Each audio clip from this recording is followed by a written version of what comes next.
트럼프 대통령은 글로벌 관세 15% 일괄 부과 카드를 꺼내들었습니다. 수천억 달러의 대미 투자를 약속했던 우리나라와 일본, 유럽연합은 변함없이 15%, 영국은 오히려 10%에서 5%포인트 올랐습니다. 그런데 미국과 협상하지 않고 버틴 캐나다와 멕시코, 중국에도 똑같이 15% 관세가 부과됩니다. 기존 관세와 비교하면 이들 나라는 최대 20%포인트까지 관세가 낮아졌습니다. 무역 불균형을 해소하라며 미국이 표적 삼은 국가들은 이득을 보고 미국과 협력한 유럽이나 아시아의 동맹들은 손해보는 상황. 미국 뉴욕타임스는 대미 투자를 약속했던 나라들이 후회하고 있다며 어처구니 없는 현 상황을 꼬집었습니다. 트럼프 대통령 2기가 시작되고 나서의 패턴들을 보면 사실은 우방국들한테 조금 더 가혹한 정책들을 해왔거든요. 어떻게 보면 본인이 테이블로 불러서 상대하기 쉬운 국가들. 다만 이번 판결로 트럼프가 휘둘러온 상호 관세라는 무기에는 분명히 제동이 걸렸습니다. 특히 중국과의 정상회담을 앞두고 트럼프 행정부의 협상력은 약해졌습니다. 예측 불가능한 트럼프가 반도체 등의 품목 관세를 매기겠다고 나설 수도 있습니다. 하지만 반도체를 가장 필요로 하는 미국 기업들의 반발에 부딪혀 쉽지는 않을 거란 분석입니다.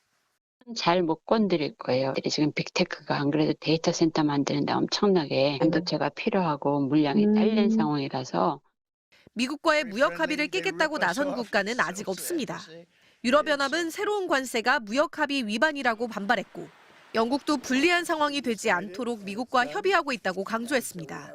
정부는 작년 타결한 한미 무역 합의의 큰 틀이 유지되고 있다며 신중하게 대응하겠다는 입장입니다.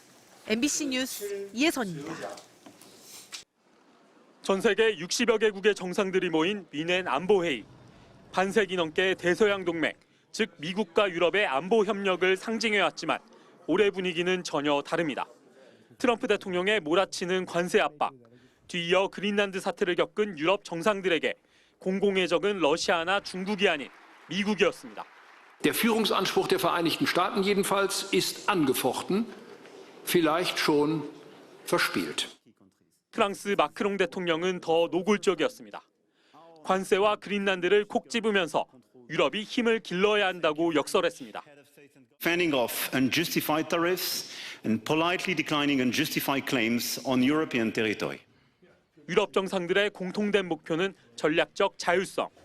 유럽의 안보는 유럽이 지키겠다는 건데 특히 이를 위해 프랑스 핵무기를 활용한 유럽 자체 해구상 구축 구상도 공개했습니다. Ich habe mit dem französischen Präsidenten Emmanuel Macron erste Gespräche über europäische nukleare Abschreckung. 독일과 프랑스는 미국 보란 듯 중국과 3자 외교장관 회담을 갖고 다자주의와 자유무역에 힘쓰자고 입을 모았습니다. 가시돋친 유럽 수장들의 비난 속에 미국 국무장관은 먼저 양측이 정신과 문화로 연결돼 있다. 미국은 언제나 유럽의 아이일 것이다라며 오랜 유대를 강조했습니다.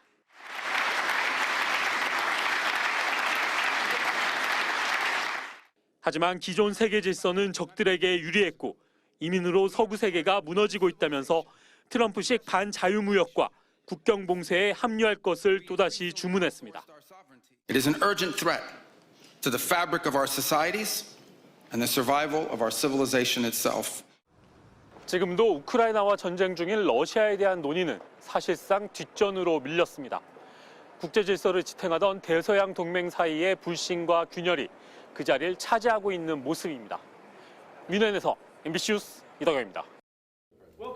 지난 16일 마크 카니 캐나다 총리가 8년 만에 중국을 전격 방문했습니다. 트럼프 행정부의 관세 압박이 심해지면서 교역의 다변화라는 실리를 선택한 겁니다.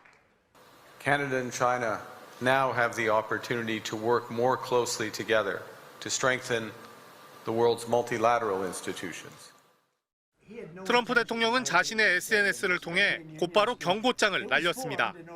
캐나다가 중국과 협정을 체결하면 미국으로 들어오는 모든 캐나다 제품에 즉각 100% 관세를 부과할 것이라고 으름장을 놓은 겁니다. 중국이 캐나다의 전반적인 생활 방식 등을 포함해 완전히 산채로 먹을 것이라고도 주장했습니다. 캐나다를 미국의 51번째 주로 병합하겠다는 자신의 야욕을 상기시키듯 카니 총리를 주지사로 폄하하기도 했습니다. 북미 동맹의 균열은 처음이 아닙니다.